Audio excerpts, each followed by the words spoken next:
Hello साथियों, welcome back to my YouTube channel. मैं हूं सविता। कैसे हो आप लोग? दोस्तों, आज की क्लास है बीएड फर्स्ट ईयर के paper first knowledge and curriculum की, जिसमें आज हम जानेंगे प्रकृतिवाद या नेचुरलिज्म के बारे में कि नेचुरलिज्म क्या है, इसका अर्थ, परिभाषा, सिद्धांत, उद्देश्य, हर एक चीज़ों को इस वीडियो में हम प्रकृतिवाद के बारे में कवर करेंगे। तो आप लोग इस वीडियो को बिना स्किप किए एंड तक देखिएगा और अगर आपको क्लास अच्छी लगेगी तो लाइक शेयर कर दीजिएगा। चैनल पर नए हो तो चैनल को भी सब्सक्राइब कर लीजिएगा। तो चलिए क्लास को स्टार्ट करते हैं। ये टॉपिक काफ़ी ज़्यादा इम्पॉर्टेंट है, इससे एग्जाम में क्वेश्चन भी बनते हैं, इसलिए हम इसे बहुत अच्छे से कवर करेंगे। यहाँ से आपका कोई भी पॉइंट छूटेगा नहीं। तो चलिए देखते हैं प्रकृतिवाद क्या है। अगर हम बात करें प्रकृतिवाद की, तो प्रकृतिवाद सिर्फ प्रकृति को ही वास्तविक मानता है। इसके अनुसार सिर्फ प्रकृति ही सत्य है, ये ईश्वर को नहीं मानता है और ये क्या है, सेंटर में सिर्फ प्रकृति को ही रखता है। तो देखिएगा यहाँ पर लिखा है कि प्रकृतिवाद तत्व मीमांसा का एक ऐसा रूप है जो प्रकृति को ही पूर्ण वास्तविक मानता है। जैसे कि आपने देखा था आदर्शवाद में, उसमें आदर्शवाद सिर्फ क्या मानता है, ईश्वर को मानता है। उसी प्रकार से प्रकृतिवाद भी प्रकृति को मानता है, नेचर को मानता है, जो हमारे आसपास हैं, जो चीज़ें हम देख सकते हैं, जिन्हें टच कर सकते हैं, और यही चीज़ क्या है, प्रकृतिवाद के अनुसार सत्य है। तो यह जो है, ये अलौकिक और पारलौकिक को नहीं मानता है। जो चीज़ें हमें दिखाई नहीं देती, जिसे हम छू नहीं सकते, देख नहीं सकते, वह इसके अनुसार असत्य है, यानी कि प्रकृति उसे नहीं मानती है। प्रकृतिवाद के अनुसार ईश्वर नहीं है, जबकि प्रकृति ही सब कुछ है। तो यह अलौकिक परलौकिक को नहीं मानता। इसके अनुसार प्रत्येक वस्तु, यानी कि जो भी चीज़ें हैं आपके आसपास, जो भी चीज़ें हैं, वो प्रकृति से ही उत्पन्न होती हैं और उसी में विलीन हो जाती हैं, उसी से उत्पन्न होती हैं और फिर उसी में खत्म हो जाती हैं। प्रकृति से परे या प्रकृति के अलावा या फिर उसके बाद कोई भी चीज़ नहीं है।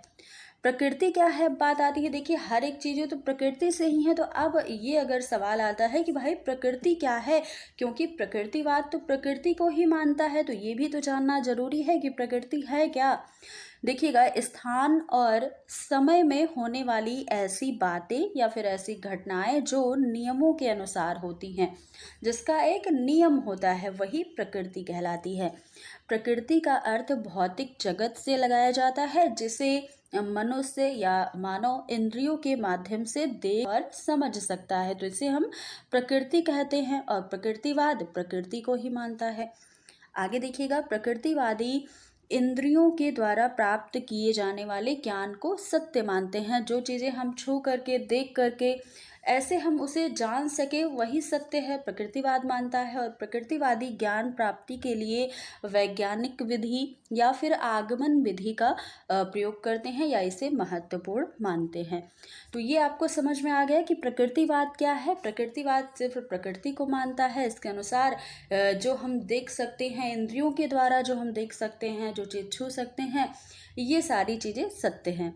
अब देखिएगा, परिभाषा दी गई है जेम्स वार्ड के अनुसार। इन्होंने कहा कि प्रकृतिवाद वह सिद्धांत है जो प्रकृति को ईश्वर से अलग करता है, आत्मा को पदार्थ के अधीन करता है और अपरिवर्तनीय नियमों को सर्वोच्चता प्रदान करता है। यानी कि प्रकृति क्या है, अपरिवर्तनीय है, इसका एक नियम है, तो इसी को ये सर्वोच्चता प्रदान करता है।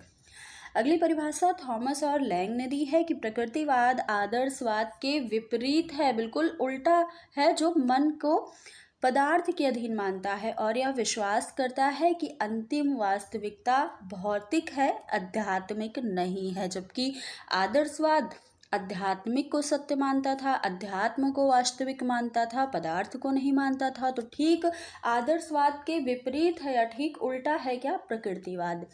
तो ये आपने यहाँ से परिभाषा और अर्थ देख लिया। अब हम देखेंगे प्रकृतिवाद के मुख्य सिद्धांत कौन कौन से हैं, क्या कहते हैं। तो पहला सिद्धांत है, ज्ञान और सत्य का आधार इंद्रियों का अनुभव होता है। प्रत्येक वस्तु प्रकृति से ही उत्पन्न होती है और लास्ट में उसी में विलीन हो जाती है। केवल विज्ञान ही ज्ञान देता है। प्रकृति क्या कहती है, प्रकृतिवाद कहता है कि केवल विज्ञान ही हमें ज्ञान देता है। प्रकृति के नियम अपरिवर्तनीय होते हैं, इसमें परिवर्तन नहीं हो सकता। और प्रकृति अंतिम सत्ता या वास्तविकता है। ये क्या कहता है कि प्रकृति ही सब कुछ है, यही वास्तविक है और यही सत्य है। वास्तविकता की व्याख्या केवल प्राकृतिक विज्ञानों के द्वारा ही की जा सकती है। तो ये सारे पॉइंट प्रकृतिवाद के बारे में यहाँ पर लिखे गए हैं। अब आगे चलेंगे, आगे हम देखेंगे प्रकृतिवादी शिक्षा कैसी है। प्रकृतिवादी शिक्षा क्या कहती है? तो शिक्षा में प्रकृतिवाद का आंदोलन बेकन और कॉमेनियस ने स्टार्ट किया था। ये भी आपको ध्यान रखना है। ये क्या है? प्रकृतिवादी हैं बेकन और कॉमेनियस। इन्होंने शिक्षा में प्रकृतिवाद का आंदोलन स्टार्ट किया था। पहला पॉइंट है प्रकृतिवादी शिक्षा की विशेषता है प्रकृति का अनुसरण करना। इनका कहना है, प्रकृतिवादियों का विश्वास है कि बालक का स्वाभाविक विकास केवल प्रकृति का अनुसरण करने से ही हो सकता है। बच्चा अगर प्रकृति का अनुसरण करता है तो उसका विकास अच्छा होगा, ये कहना है प्रकृतिवादियों का। तो ये एक विशेषता हो गई। दूसरी विशेषता है बालक की केंद्रीय स्थिति। प्रकृतिवादी मानते हैं कि शिक्षा की प्रकृति में बालक का स्थान केंद्रीय होना चाहिए। बच्चों को सेंटर में रख करके शिक्षा दी जानी चाहिए। बालक शिक्षा के लिए नहीं बल्कि शिक्षा बालक के लिए बनी है, इसलिए बच्चे को ज़्यादा मान्यता दी जानी चाहिए। बालक जो है इसका स्थान प्रमुख है, ना कि शिक्षक का, स्कूल का, पुस्तक का या फिर अध्ययन की किसी भी वस्तु का स्थान प्रमुख नहीं है। इसके अनुसार क्या है कि बालक जो है इसका स्थान प्रमुख है शिक्षा में, इसलिए बच्चे को सेंटर में रखकर शिक्षा दी जानी चाहिए। सारी चीज़ें बच्चे के इर्द गिर्द ही होनी चाहिए। तो ये एक विशेषता है। अगली देखिएगा, अगली विशेषता है कि बालक के लिए स्वतंत्रता आवश्यक है।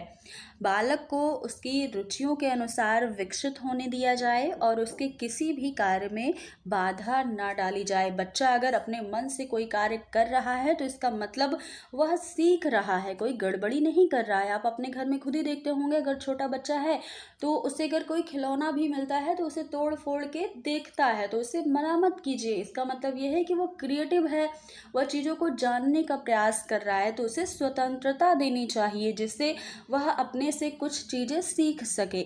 तो ये यहाँ पर कहना है प्रकृतिवादियों का कि बच्चों को उनके कार्य में बाधा ना डाली जाए, उन्हें अपने रुचि के अनुसार उन्हें जो भी अच्छा लगता है उसमें उनको कार्य करने दिया जाए। अगला है इंद्रियां ज्ञान के द्वार। ये भी एक विशेषता है। रूसो के अनुसार कहा गया कि 5 वर्ष से लेकर के 12 वर्ष की आयु तक जो बच्चे होते हैं उनकी इंद्रियों को प्रयोग में लाना चाहिए। इंद्रियां ज्ञान के द्वार हैं, इसलिए ज्ञान को प्रभावपूर्ण बनाने के लिए बच्चों की इंद्रियों को प्रशिक्षण देना आवश्यक है। बच्चों की जो इंद्रियां हैं यानी कि सेंसरी ऑर्गन जो हैं वो उनको प्रशिक्षित करना आवश्यक है, क्योंकि इंद्रियां ज्ञान के द्वार हैं। बच्चा उससे अच्छे से सीखता है। तो ये है एक यहाँ पर विशेषता। आगे देखिएगा, अगली विशेषता है कि पुस्तकीय ज्ञान अनावश्यक है। प्रकृतिवादी के अनुसार शिक्षा में प्रकृतिवाद का अर्थ उन सभी शिक्षा पद्धतियों से है जो कि विद्यालयों और पुस्तकों पर निर्भर ना होकर के छात्र के वास्तविक जीवन के अध्ययन पर निर्भर करती है। तो प्रकृतिवादी पुस्तकीय ज्ञान को आवश्यकता नहीं प्रदान करते हैं, यानी कि ज़्यादा आवश्यक नहीं मानते हैं। उनके अनुसार बच्चे को अगर आपको शिक्षित करना है या फिर उसका सर्वांगीण विकास करना है तो उसके जीवन से जुड़ी शिक्षा दीजिए। उसके जीवन से जो वास्तविक जीवन है उसके अनुसार उसका विकास कीजिए, उसके अनुसार उसको शिक्षा प्रदान कीजिए। ज़्यादा पुस्तकीय जो ज्ञान है उससे बच्चा विकसित नहीं होगा, उससे सिर्फ कुछ ही विकसित हो सकता है। इसलिए प्रकृतिवादी का कहना है कि पुस्तकीय ज्ञान क्या है, अनावश्यक चीज़ है। तो ये सारी शिक्षा जो प्रकृतिवादी शिक्षा थी उसकी विशेषताएं थी जो आपने देखा है। अब हम देखेंगे आगे प्रकृतिवादी शिक्षा के उद्देश्य क्या क्या है। पहला उद्देश्य है व्यक्तियों को अपने वातावरण से अनुकूल करने योग्य बनाना, जीवन संघर्ष के लिए तैयारी करना, आत्म संरक्षण और आत्म संतोष की प्राप्ति करने हेतु शिक्षा देना, व्यक्तित्व का स्वतंत्र विकास करना और विकास की गति को तीव्रता प्रदान करना कि विकास अच्छी गति में हो सके, उचित सहज संबंध क्रियाओं का निर्माण करना और वर्तमान व भावी जीवन या भावी सुख को सुरक्षित करना, ये सारे उद्देश्य हो जाते हैं प्रकृतिवादी शिक्षा देने के।